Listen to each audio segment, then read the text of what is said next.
E antes da gente encerrar nesta manhã, eu gostaria de apenas deixar um texto. Eu não vou fazer uma pregação nesse momento. A vida deles já proclamou do poder transformador do Evangelho, mas eu não poderia deixar de deixar um texto que tem tudo a ver com o que a gente estava ouvindo hoje. Está em João, no capítulo 3. Evangelho de João, capítulo 3.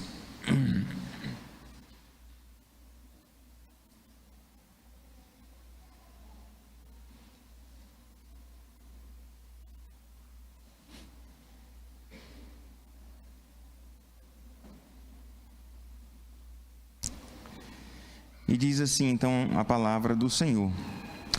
Havia entre os fariseus um homem chamado Nicodemos, um dos principais dos judeus. Então, deixa aberto aí, só para você entender aqui, talvez você que não conheça muito a palavra de Deus.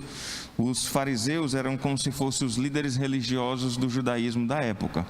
Então, no tempo de Jesus, os fariseus eram aquelas, como se fosse hoje a alta casta do sacerdócio, dos líderes religiosos da época. Então, quando um fariseu dizia que uma coisa tinha que ser daquela forma na religião judaica, as pessoas entendiam que o fariseu é quem era de fato aquele que sabia como que deveria ser a coisa. Mas o grande problema dos líderes religiosos daquela época é que eles viviam uma religiosidade vazia. Jesus, em outros momentos, chegou a chamar os fariseus de sepulcro caiado, como se fosse um sepulcro, ou seja, um local que dentro tem ossos de pessoa morta, mas caiado, com a mãozinha de cal, então branquinho por fora, bonitinho, mas dentro tem, abre aspas, imundícia. Certo? Foi a analogia que Jesus fez. E aqueles homens tinham muito conhecimento da Bíblia, muito conhecimento da religiosidade, mas não tinham conhecimento de Deus, não tinham conhecimento do poder de Deus para transformar uma vida. Eles não viviam de fato um relacionamento pessoal com Deus, como de fato Deus quer de cada um de nós. E a gente vive uma época em que muitas pessoas acham que ser religioso é o que basta. E um religioso, um homem muito religioso, chamado Nicodemos, um dos principais dos judeus, um líder religioso tremendamente respeitado pelos seus, diz no versículo 2 que ele, de noite, foi ter com Jesus e lhe disse. Aí só um parênteses aqui na leitura. Talvez existem duas formas de pensar por que ele foi de noite. Uma é porque ele não queria que as pessoas vissem que ele tinha ido ter com Jesus, porque não ficava bem para um líder religioso da época ir ter com Jesus, aquele que estava pregando uma coisa diferente do que eles falavam. E a outra questão era que ele respeitava tanto Jesus que não o quis incomodar durante o dia. É uma outra interpretação. Eu prefiro imaginar que de fato ele não queria ser visto conversando com Jesus. E ele chega chamando Jesus de mestre, Rabi. E diz: mestre, Rabi, sabemos que és mestre vindo da parte de Deus, porque ninguém pode fazer esses sinais que tu fazes se Deus não tiver com ele. Ele olha para Jesus, ele olha para o ministério de Jesus e disse: olha, eu não estou entendendo direito porque você prega coisa diferente do que eu estou falando. Eu só posso dizer que de fato o Senhor é contigo, que você veio da parte do Senhor, porque aqui o poder de Deus manifesto na sua vida é inconteste, não dá para questionar isso. E aí Jesus respondeu, ele não perguntou nada, ele só fez dizer: olha, eu sei que você vem da parte de Deus. Ele não fez uma pergunta específica, mas Jesus responde: em verdade te digo, se alguém não nascer de novo, não pode ver o reino de Deus. Ele chega e fala: Jesus, eu sei que você é mestre, eu estou vendo que você vem da parte de Deus. E aí Jesus olha para ele e diz: olha, se alguém não nascer de novo, não pode ver o reino de Deus. E aquilo fez uma confusão na cabeça de Nicodemos, que ele olhou e disse: mas como nascer de novo? Espera aí. Você vai ver esse questionamento nos versículos seguintes. Ele vai dizer: olha, como é que um homem, já sendo velho, vai poder voltar para a barriga da mãe dele? Em outras palavras, como que alguém pode nascer de novo? E aí no versículo 5, Jesus vai dizer: em verdade te digo, que quem não nascer da água e do Espírito não pode entrar no reino de Deus. O que é nascido da carne é carne, e o que é nascido do Espírito é Espírito. Jesus Cristo está falando de um novo nascimento que não é aquele a nossa data de nascimento. É exatamente o dia em que o Espírito Santo de Deus passou a habitar em nós. O dia em que o Espírito Santo de Deus fez de nós novas criaturas. Eu estava conversando com um dos candidatos ao batismo que conhecia um outro candidato ao batismo de épocas antigas. E aí estava dizendo, eu conheço, porque a gente estudou junto. E aí eu falei assim, não, você conhecia outra pessoa, porque essa aqui agora é outra pessoa. E a gente olha para a vida dessas pessoas e talvez você conhecesse alguns desses antes de conhecer a Cristo, mas você não conhecia eles. Você não conhe... o Vitor, é difícil dizer, eu ia citar justamente o exemplo, ia apontar para o Vitor com a vida toda aqui. Então, de repente você conhecia o Fabinho? Não, você não conhecia o Fabinho.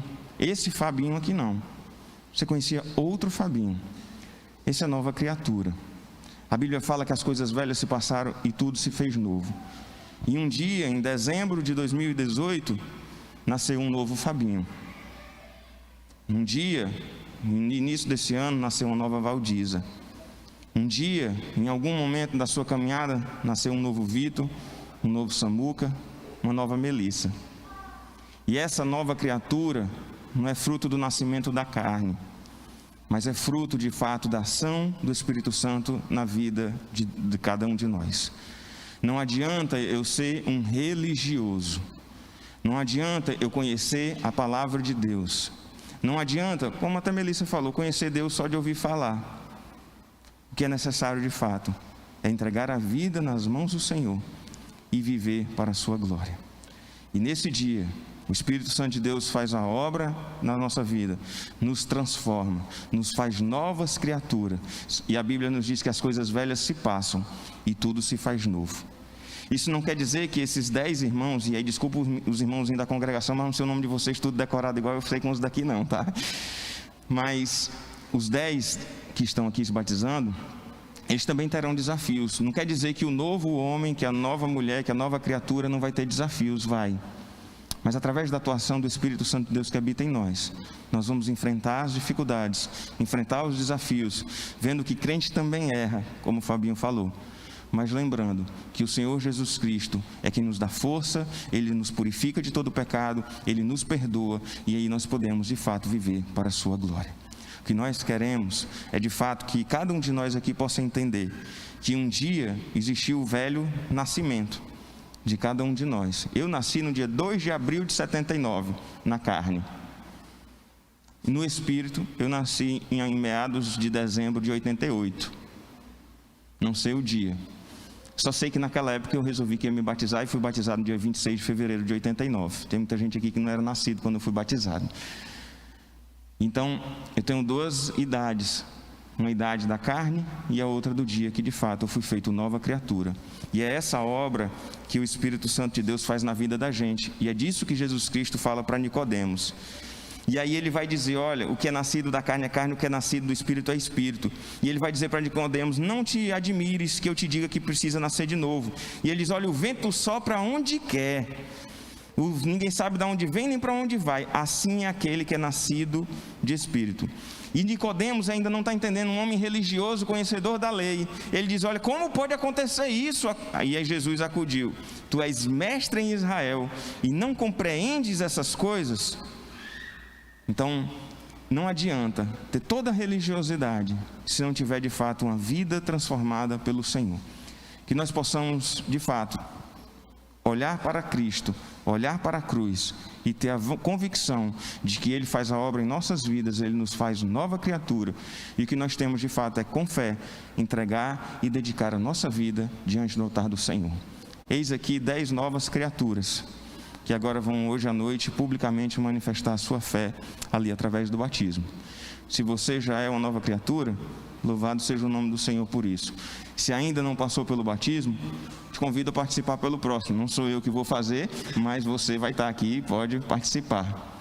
Mas, se você ainda não é uma nova criatura, pense, reflita e entenda que não basta conhecer Deus de ouvir falar.